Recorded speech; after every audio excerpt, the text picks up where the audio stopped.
All right, I did the first I Know What You Did Last Summer, so I might as well do the next two as well. I love doing series, as you guys know. I haven't done many lately, so it's time to start getting back into that. So let's talk about I Still Know What You Did Last Summer. Now here is where I get shit on. As usual, I'm fine with it. I actually had this joke I was like trying to come up with where I was gonna have like Jen over here throwing things at me because of my opinion, because I know that a lot of people are going to be completely against this. And yeah, whatever. Absolutely. I understand. People love the first one for some reason. Good for them. Nothing wrong with that. And they think this is shit. I thought this was way better than the first one. Okay, I'm sorry. I actually enjoyed this one. I didn't like the first one at all, as you watched my review. I thought that this one was actually really fun. I really liked the characters. I thought it was just much better directed. I thought it was better written. I enjoyed a lot of this. There was a lot of humorous moments that I actually laughed out loud. I actually thought were really funny. I dug the characters. I dug a lot of the performances. The Jack Black stuff doesn't even bother me. I know a lot of people hate that. They made fun of it in Scream, a Scary Movie. Yeah, this one, and so many familiar faces, so many great freaking familiar faces that I just loved seeing in this movie. I was like, oh my god, it's John Hawkes. Oh my god, it's Mark Boone Jr. Oh my god, it's fucking Jeffrey Combs. Like, so many cool actors just pop up in this, and I really enjoyed all of their characters. I thought this one far surpassed the first one. That's my own opinion. You can blast me all you want in the comments below, but let's talk about it. So now, I was wondering what they were going to do about the end of the first one with the killer coming through the mirror, if it's going to be addressed. I think they subtly address it here, because she tells Will Benson. I actually remember this movie extremely well. I just didn't know my opinion on it, but now that I've seen it, I can tell you outright, this is good. I enjoyed this. The other one, not so much. But she does tell Ben that, or Will Benson, that she's been having nightmares of late. And this is around that same time. She's still going to that same college. Everything is still... So it definitely makes sense. I think that's how they're addressing the end of the first one, is that was a dream. And I think that's smart. I think instead of just like outright being like, oh, I had this dream where he came through the mirror, I would have been fine with that, honestly, because it would have 100% sure confirmed. But at the same time, it wasn't absolutely necessary. So I like that they at least threw that in there. They may not have even thrown that in there on purpose, but I personally think that it is there to explain the ending. Now, the ending of this one is the same shit. He's under the bed, he pulls her under, the cherry on top, the fucking common ending of every slasher movie. Fuck my life, do they all have to do it? Do they all fucking have to do it? I guess so. Oh, I hate that. Can't we stop? Anyways, as I said, John Hawkes is in this. John Hawkes is awesome. I also think it's funny because he's singing a song in this with Freddie Prinze Jr. And Freddie Prinze Jr. is making fun of him. And he's like, what are you talking about? I sound just fucking like that dude. And he's like, no, man, you're terrible, whatever. It's hilarious because if you've ever watched that Elizabeth Olsen movie, I can never remember the damn order of the names. I can't even remember all the names. It's like Marcy, Marlene, May, whatever. 4 M names in a row. He does this song in it where he plays the guitar, and it is him. I've seen him do it live. Amazing. His voice, his guitar work, all that stuff's fucking fantastic. If you haven't heard John Hawkes sing in that movie,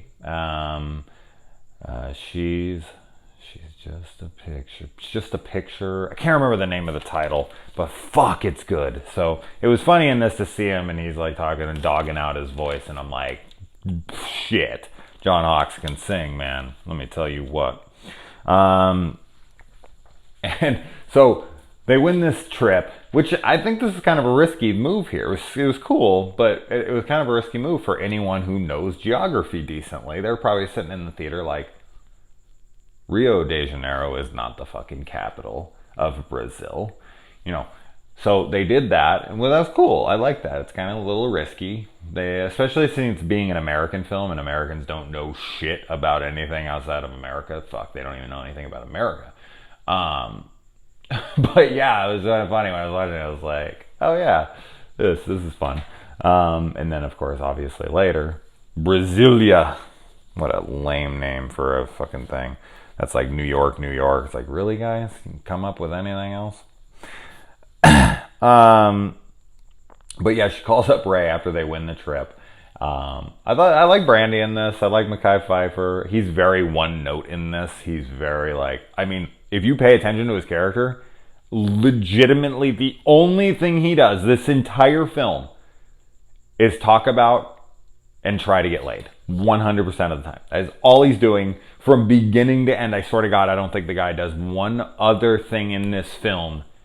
He keeps getting mad at everyone for getting in his way and trying to get sex and everything. He never does get laid in the film. It's kind of hilarious. They make this scene seem like he's getting laid. You hear them jumping on the bed.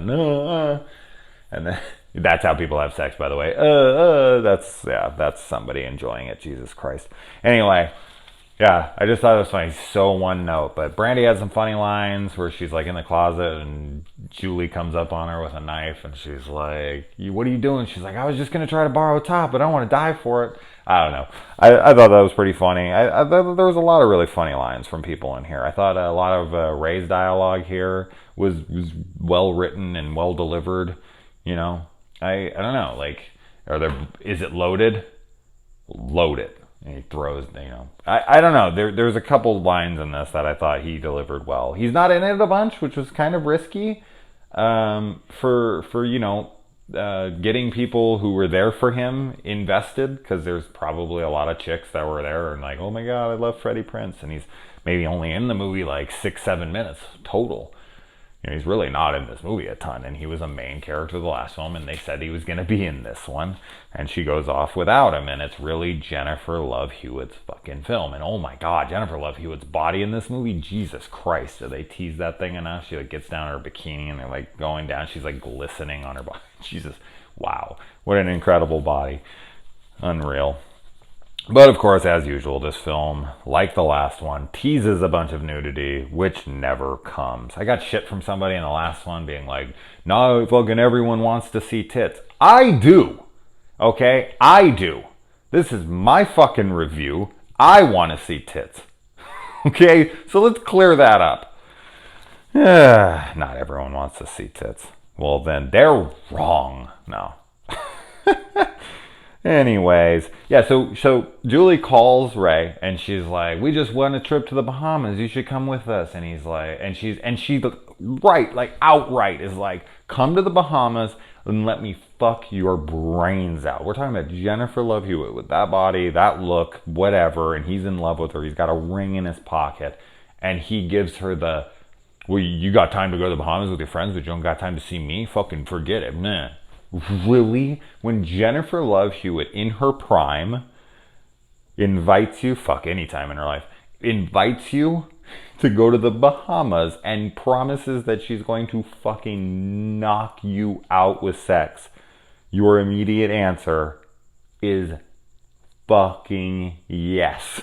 You get your ass over there instantly. You quit your job. You fucking write off your family. You kill your friends. You got to do whatever you got to do to get there. Get there. But no, this guy's like, nah, never mind. Hangs up. Hawks is like, what are you doing, you idiot? He's the voice of reason here. And so I guess he calls her back. We don't get to see the call. I was like, they're just driving out. But then I realized he called her. We just didn't see it. And then, you know, he is headed off at the pass by our killer here. And so he can't make it. And so she thinks that he stands her up. And here comes Will. And Will kind of weasels his way into this vacation through Mekhi. And so they go and they fly out. And they take a fucking flight there. Ray takes a bus. Then they take like a ferry there in proper weather. Ray goes and takes the same boat, right? Yeah, I think he takes the same damn boat that they took. But anyway, regardless, he goes out there in like a fucking level 5 hurricane, man. This Ray gets there quick, and he gets there very timely. And oh man, Jeffrey Combs was great in this. He's so great.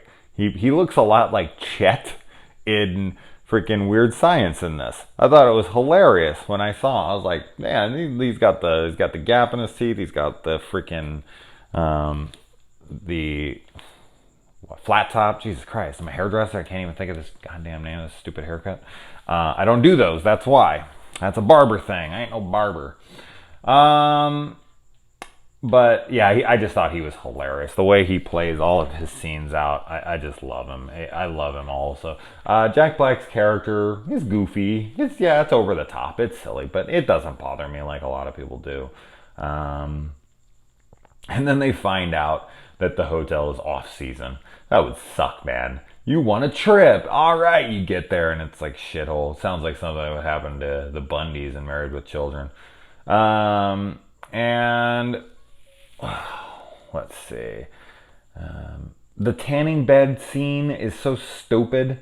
Like, they come in and there's a zip tie on it, and the guy uses a weight to break the fucking thing. He breaks the handle off, and he breaks a couple bulbs inside, damaging like a $5,000 unit, when she could have just slid out the bottom.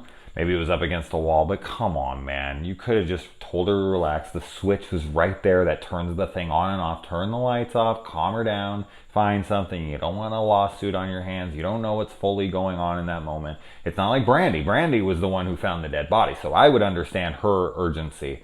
But Mackay and freaking Ben's son, Ben's son knows what's going on, but Mackay doesn't. He's the one who breaks it. And it's like, why would you do that, dude? Come on, no fucking way. And then, he sells his gun he sells the ring for a gun. That's some love right there. We find out that Ben used to work there at the resort once upon a time, and that's how the old freaking voodoo guy knew them and took out Ben's son. He turns around. It's kind of a cool little switch. It's kind of a cool little flip. You don't know who it is. It's a whodunit. Is it the original guy? Is it not? You think it's the black dude, then it isn't. He turns it around on you. He hits the guy. You're thinking, oh shit, it is. Then it isn't. I don't know. Some back and forth there I thought were pretty cool. And then he freaking goes up and he runs at him, and he goes and he kills his own son. So now his daughter and his son's dead. He gets shot a ton of times in the chest, and he should be dead, and he probably is. I don't know what the third one's about. I'll watch it soon. I've never seen it. And then, hey, Brandy lives. Hey, black person lives in a horror movie. Fucking, let's have a parade to celebrate. I thought when she was practicing her kicks on the bag, we were gonna see some fucking trick or treat motherfucker Busta Rhymes action here, and I was gonna make a joke about what's up with all these like black freaking performing artists kicking known villains in franchise sequels. But she didn't do it. She was practicing on the bag, and I was like, oh, come on, do it. Give him a kick. Trick or treat, motherfucker. It would have been funny and hilarious if she turned around. She's like, Happy Independence Day, motherfucker, and kicked him. And oh my God, I would have died. I would have fucking died. This would have been the best thing ever. And yeah, I just write off the end scene as a dream. I think that's just yet another dream. She's back in her dream state. Because she does make reference to it when she comes up the stairs. She's like, what didn't you do? Like, why didn't you say anything? I almost fell asleep on the couch.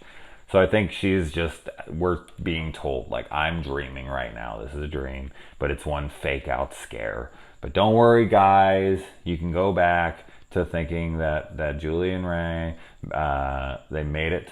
They're good. They're a couple. They're all right. I'm curious of where the third one heads, if it has absolutely anything to do with this at all. I'm not expecting it to, but maybe it'll take place in the same town. Other than that, all right, guys. Adios.